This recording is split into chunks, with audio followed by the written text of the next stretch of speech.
Hey guys, Jay here, and this is my F1 fantasy team for the Las Vegas Grand Prix.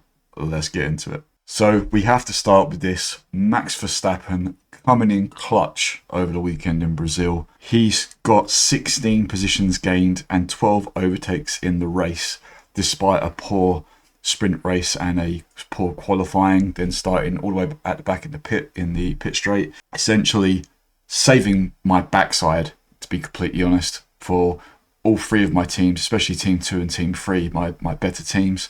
So super happy and was super surprised.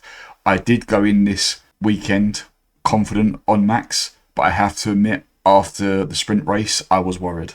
Also, have to give credit where credit's due. Have to give a shout out to Kimi Antonelli, coming of age, second place. He got 6 overtakes, but finished second in the sprints, finished second in qualifying, and finished second in the race, keeping Max at bay at the end of the race.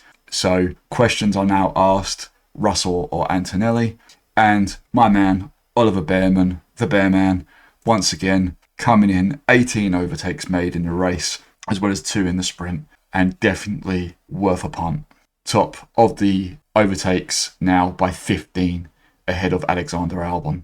So how did it go for my 3 teams in Brazil? Surprisingly well. Like I say, after the sprint race, I was very worried. So for Team 1, I had Mercedes, McLaren, Verstappen, Russell, Sainz, Colopinto, Bortoleto. So unfortunately, I did get hit heavily with the DNFs, but I did come away with 285 points and a 0.4 price rise. My 2 transfers that I made were Piastri to Verstappen and Red Bull to Mercedes.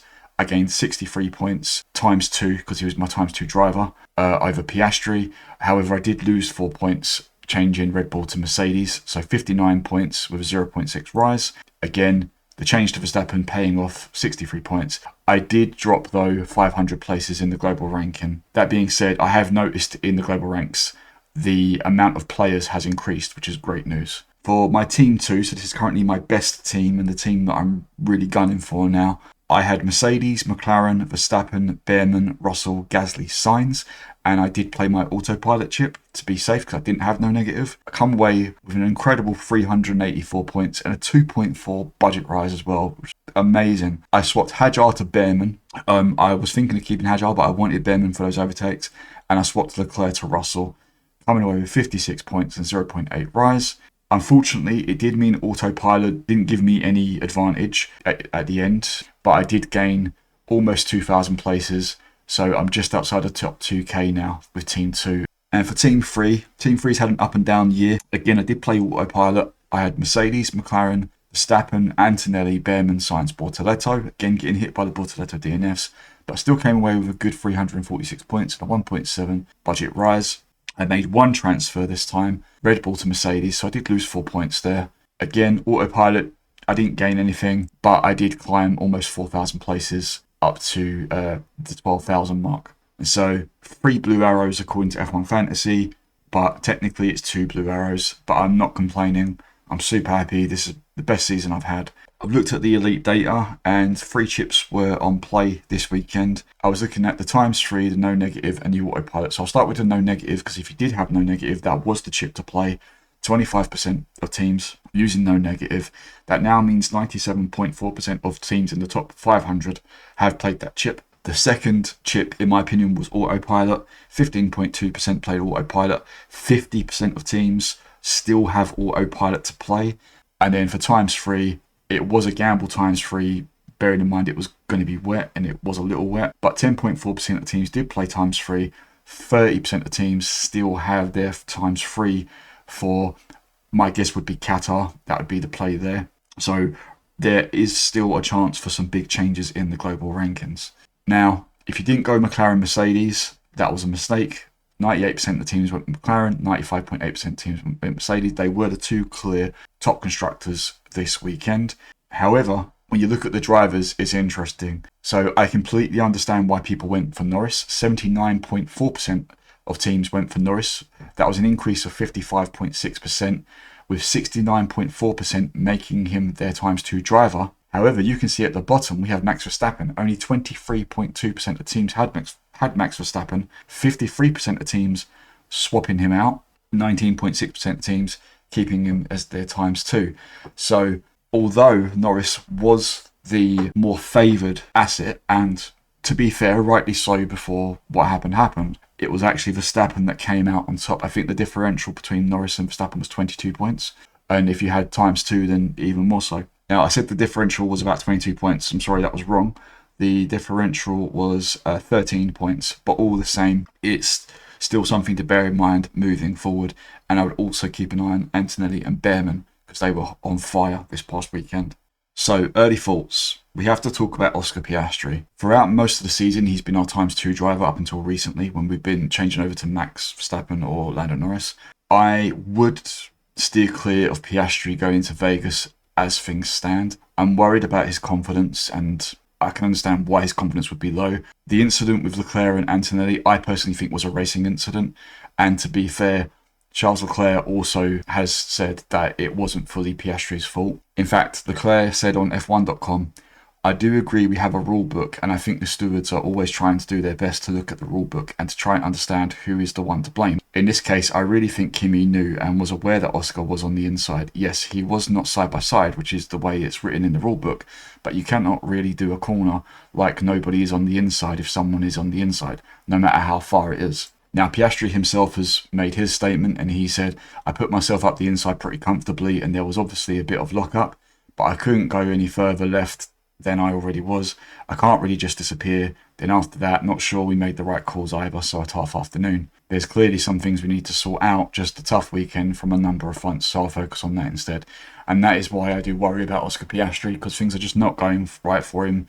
I think he has been unlucky. I do feel for Piastri, and I do hope he bounces back in Vegas. Now, that said, in terms of F1 fantasy, we do have to consider our assets, and looking at Piastri's form, he's got minus 16 in Azerbaijan, 19 in Singapore, minus 2 in Kota, 25 in Mexico, but then the minus 1 in Brazil. And so the form just isn't appealing as a Tier A asset, or at the very least, it's not appealing as a times 2 asset. Maybe as a second Tier A driver if he's on form during practice. Otherwise, I think Piastri now isn't really the top option moving forward. So we have to then consider, who do we make our priority? Now, at the time of this recording, I am looking at Lando Norris. He is expensive. He's the most expensive driver asset, but his form speaks for itself. 12 points Azerbaijan, 25 Singapore, 9 in Kota, 36 Mexico, 49 Brazil. He's on course now for his first championship. I'm actually surprised. I thought Verstappen was going to start to snip in and take it. But Norris, I think Norris does have to be the favourite for Vegas, because he's confident, he's on form, he's well ahead at the front, he's getting pole positions, leading the race, winning the race. The only thing is his price. He's 30.5 million. So it does depend if you can balance your team with the budget you have bringing Norris in. Now, in terms of value, there's not much difference. It's only $1 million difference in value. So I think these are the two you really want to keep your eye on during practice as your times 2 driver. Now, again, form speaks for itself, and Verstappen is on fire. 45 points in Azerbaijan, 27 points in Singapore, 48 points in Kota, 26 in Mexico, 62 in Brazil. Going by that, I would actually stick with Verstappen. That being said, he's not been too comfortable in that Red Bull lately, as we saw in practice and qualifying this past weekend. The other question mark we then have to ask ourselves is, if we have the budget, do we keep hold of George Russell as our second times 2 driver? He's hitting the 30s, 20s. It's all good. But Antonelli, there's no questioning that he is now on fire. 22 points Azerbaijan, 17 Singapore, 22 Kota, 22 Mexico, but then a whopping 40 in Brazil. And at a price difference of around, George is 23.5. So I'm talking about 6-7 million, I think, if my maths is correct. I'm just doing this on the fly. So, Antonelli is a great option he's not technically a Tier A driver, so we'll call him a Tier A light, but he's a great option if you want to spread that budget difference between him and Russell around the rest of your team. So again, Russell, Antonelli, I think it's one or the other moving forward. Now, in terms of spreading your budget, this does leave a bit of a dilemma. Before Brazil, I was thinking go for the overtake points and all that for Brazil, but then when it comes to Vegas, go for the A-tier drivers, and if need be, bring in the 2 Alpines. Now, that said, Gasly did really well this past weekend. Colopinto, not so much, but it does mean Gasly is now 5.3 million. So to have both Alpines, you'd be looking at 9.8 million. If that means you can do, say, a triple McLaren, or if you can do, or more so, you could do a Norris, Verstappen, McLaren, Mercedes, I think it's something to consider. But I have caught myself out. I went in this weekend thinking Vegas is a low overtaking track. However, it may not be as low overtaking as I thought it was. According to the AI search assistant on DuckDuckGo via racingpass.net and williamsf1.com, apparently there was 77 overtakes at Las Vegas Grand Prix last year in 2024, making it the highest total for any race that season. And so what I did is I went on to F1 Fantasy Tools and I went to the statistics page and I just put in race overtakes. And you can see here that for last year in 2024, Piastri and Perez both got 12 overtakes each. That's 24 overtakes. Hulkenberg got 10, and then Leclerc and Hamilton got 9, and Sainz got 8. So Vegas has more overtaking potential than I first thought. Let's look at the budget builder. Your tier A's, you're looking at points more than budget, but if you want that little extra, that little extra 1 or 3, that little extra 0.1 or 0.3 that you need to get an asset that you're after, then Verstappen and Norris are the go-tos for a little price rise. But I would also say they're the ones to go to for points anyway, so those are the two best options. In terms of constructors, honestly, the only two constructors I wouldn't touch is Williams and Ferrari, but you're safe with Mercedes, Red Bull, McLaren for a price rise. For points, at the moment I'm sticking with Mercedes, unless Red Bull look good. The downside is Yuki, but I think right now I'm looking at McLaren and Mercedes as a hold for the rest of the season. Now in the tier B category for drivers, Oliver Bearman, he's a hold. Gasly, he's a hold. Ocon is now an option for a price rise, especially given that he'll carry that 17 points into Qatar. Antonelli is definitely a hold if you have him. I only say that though if you can bring in like a Norris or a Verstappen. Again, he'll be carrying 40 points into Qatar. Sainz is a hold for me. HAAS, I think, may be okay in Vegas, but it is a 50-50. I wouldn't touch Stroll. And again, I think Albon is a 50-50, and I don't think I would touch Tsunoda. Anyone else, I'm not interested in. But that's purely budget-wise. For points, I'd be looking at Bearman. I'm not sure about Gasly, because I think the Alpines might not be as strong. Ocon may be okay. Antonelli, I think, will be fine. I think Sainz will be good. Tier B constructors, if you're new to the game, you've only been playing for a couple of weeks, then for a price rise, it's HAAS. Points-wise, I'd probably look at VCarb, but going by the budget builder, let's just say you want points and budget, it's HAAS all the way, in my opinion. So Chips, now I've had to change my mind on this. There's a lot of question marks, and it will make sense when we get to the weather. The short of it is that apparently race day, the Saturday, is going to be wet. That said, I'm recording this 2 weeks before the Grand Prix, and as we saw in Brazil, it wasn't actually as wet as we thought it was going to be. So this is why I'm being cautious. I'm being cautious with the Chips this week. Limitless, I've got a question mark. I think if it's dry, Limitless is a good play. If it's going to be wet, it's a gamble. Same with wildcard. You don't want to wildcard your team and then it's wet and then there's DNFs. So I would wait and hold until you know what the weather's going to be. Final fix is always an option. Autopilot is definitely an option because A, it's Vegas, and like I said, I thought it was a low overtaking track, but also if it's going to be wet, it saves your backside. No negative. Now, no negative, I'm 50-50 on. So originally I was going to say yes because it's a street track. Then I was going to say no because I thought, well, it's low overtaking, it's going to be dry. But now I'm 50-50 because if it is wet, then it is worth it. If it's not wet, then I don't think it is. That being said, it only leaves Qatar and Abu Dhabi. So if you don't use no negative in Vegas, I would save it for Abu Dhabi. At least that's how I feel right now. Extra DRS, save it for Qatar. So where does that leave me with my teams? Now this is my team 1. And I've got 3 transfers for all 3 teams, which was the plan. That's why I only made 1 transfer for team 3. So I was thinking Bortoleto was going to be a hold for the season, but he is down for a price fall. And given he crashed twice this past weekend, a bit worried about his confidence. And I think I can do something better. So I could bring in Gasly. Could do that. And then the question then becomes is, do I keep Verstappen and Russell? Or do I want to go for Norris? So I could do that. Or even better, I could drop Russell, go to Antonelli, and rather than Gasly, I can go Behrman. So that is a potential team I may consider. Unfortunately, I can't get to Russell. So it'd have to be that. Otherwise, let's see. Can I do Verstappen, Russell? No. Otherwise, I could do something like that. So in which case, I would still have a transfer to play with. So I could drop Colopinto. And then I could go double HAAS. I could do something like that. So that's an option. So I do have options. My favoured option right now, I think, I'll just get rid of those 4 assets. So I had Verstappen, so it'd be Verstappen to Norris.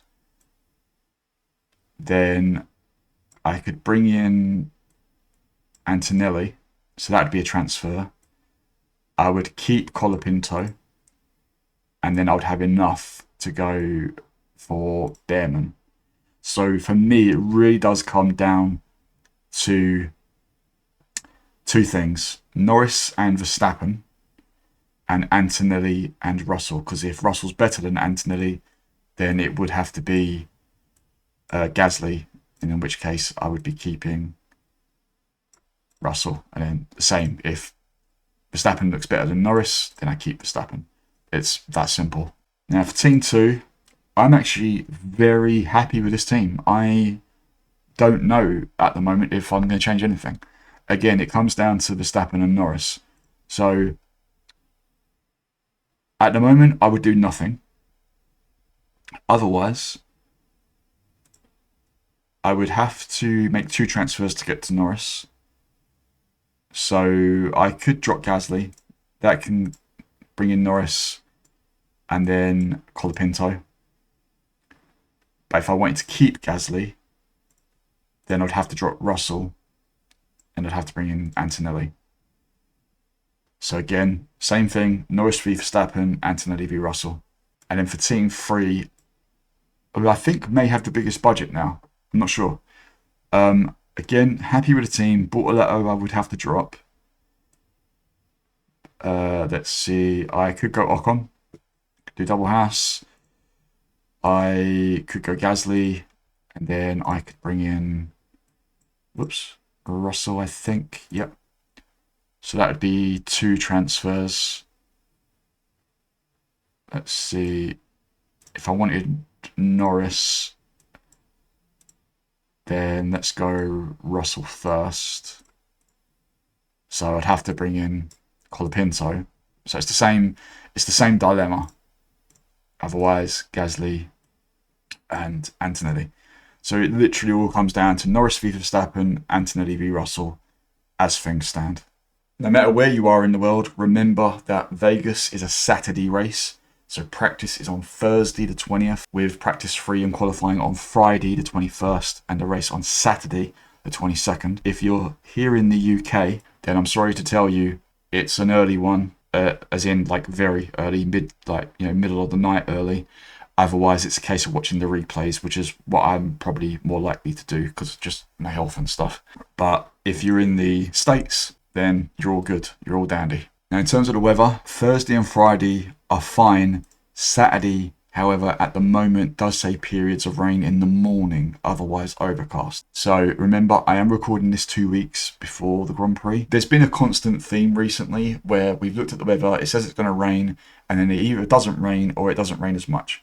So I would take this with a huge pinch of salt, and I would definitely check the weather nearer the time. That being said, again, just keep this in the back of your mind. In terms of last season in F1 Fantasy, the top 12 assets were Hamilton, Russell, Sainz, Norris, Leclerc, Piastri, Verstappen, Perez, Hülkenberg, Alonso, Colopinto, and Tsunoda. Now, in case you missed it,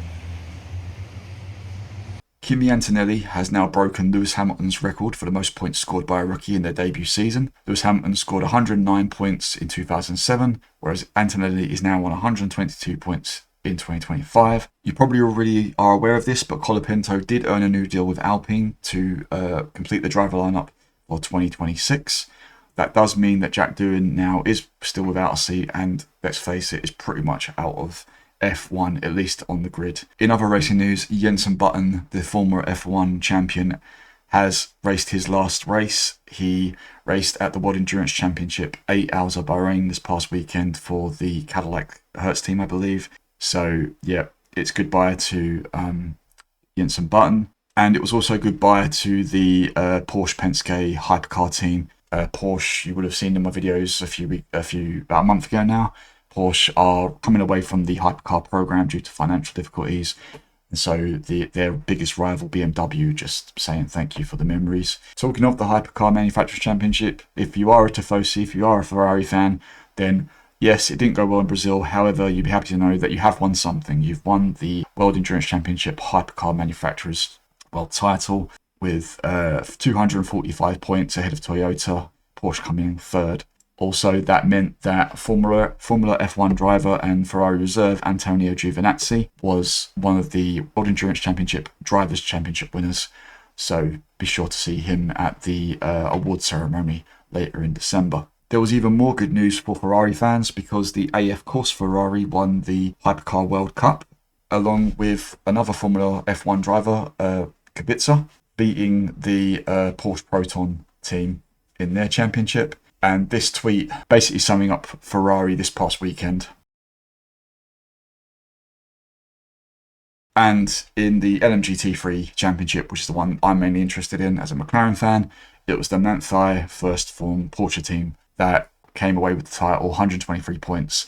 Unfortunately, the United Autosports McLaren team finished in 12th, so that's a bit gutting, with Ricardo Pera, Richard Leertz and Ryan Hardwick winning the Drivers' Championship. If you want to catch all the action, there's currently some short highlights on the YouTube channel. They tend to eventually upload extended highlights and then the full race.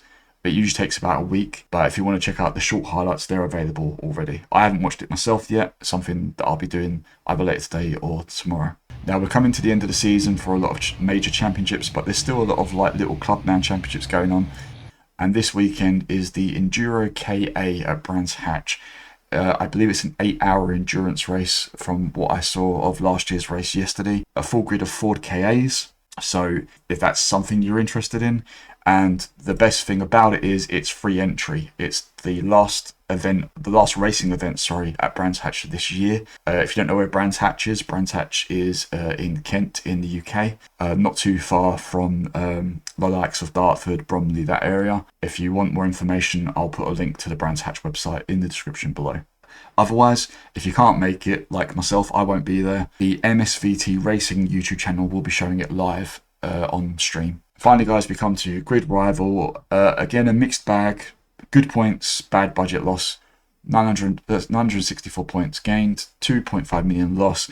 I think my team's pretty much locked in now for the season, but I've got Sainz, Verstappen, Norris, Piastri, Colopinto, and Red Bull. And I dropped a couple of hundred places, I think, in rank. Now, finally, guys, just to let you know, as things stand, I'm due to go in for surgery this Wednesday. Nothing to worry about, nothing serious, but those who know my medical history, I am nervous. So I'm just throwing it out there in case you don't hear from me for a week or so. And that's it from me, guys. Thank you so much for watching. I really appreciate it. I'm recording this on Monday, so I'll start editing. It'll probably be out on Tuesday, but otherwise I'll get it out as soon as I can. Good luck for Las Vegas. All the best. Peace, and I'll speak to you soon. Bye.